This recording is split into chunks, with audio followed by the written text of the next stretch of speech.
Hi guys! For today's video, gagawa pa ako ngayon ng broccoli and cauliflower salata or salad. Ayan, na-prepare ko ng aking lettuce, parsley, at ito naman ang aking broccoli na pinakuluan, broccoli at cauliflower.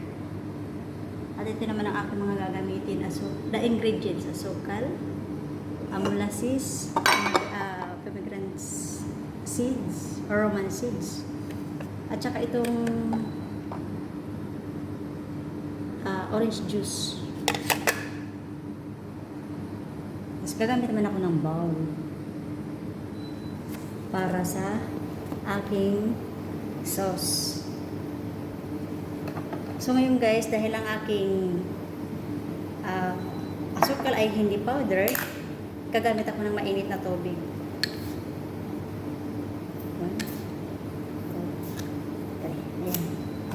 3 spoon. O depende sa dami ng gagawin. Para matunaw, lalagyan ko siya ng tubig na mainit. Haluin ko siya.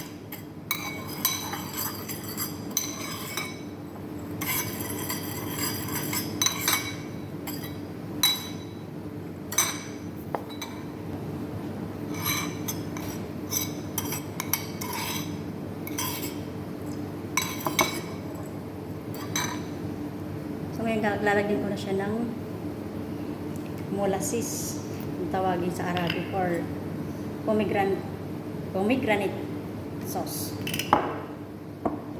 Isa or dalawa.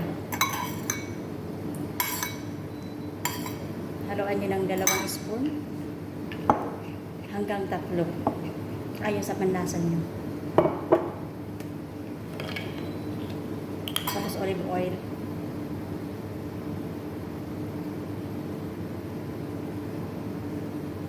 Mga 1 kutsara din.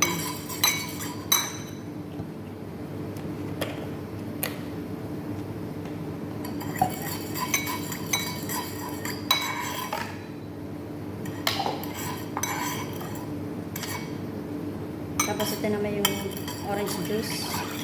Kung wala kayong orange juice, pwede na rin kayong gumamit ng lemon juice. At lagyan ng asukal.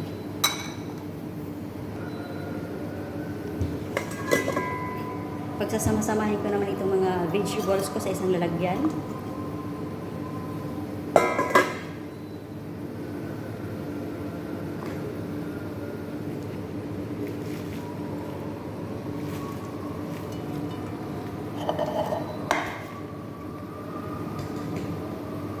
Ayan, at yung aking prenitong talong. Ayan. Isang piraso lang ito, guys.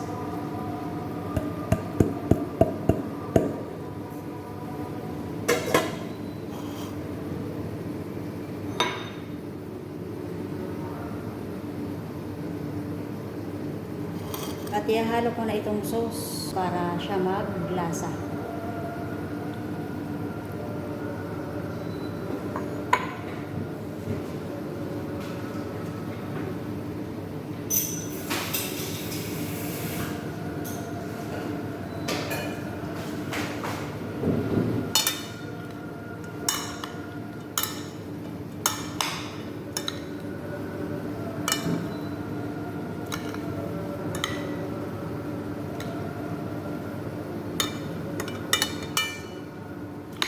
Parang natatakam ako ah.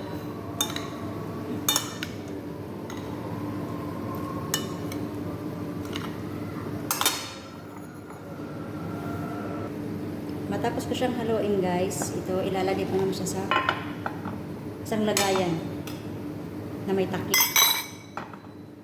Transfer ko siya.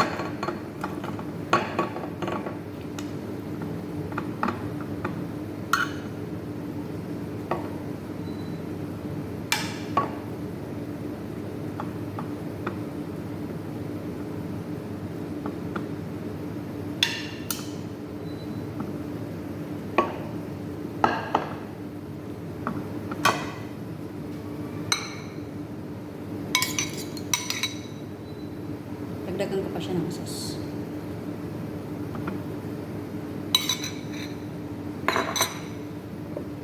At lagyan ko siya ng roman seeds.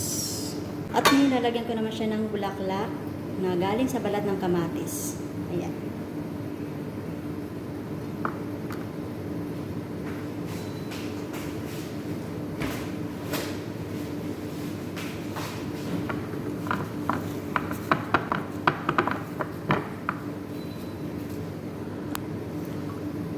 Ayan, tapos na rin sa wakas ang aking cauliflower and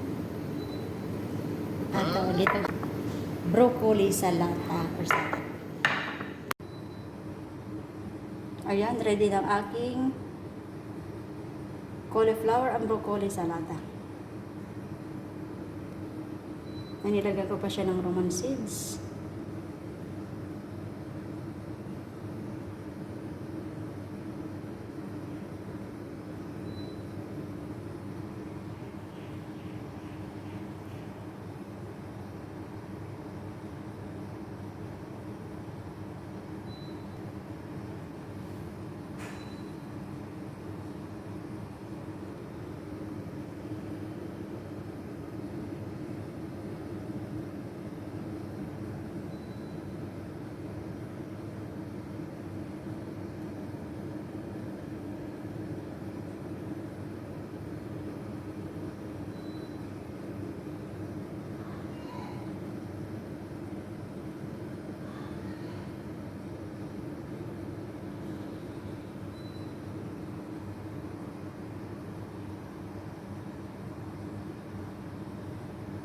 Hello guys!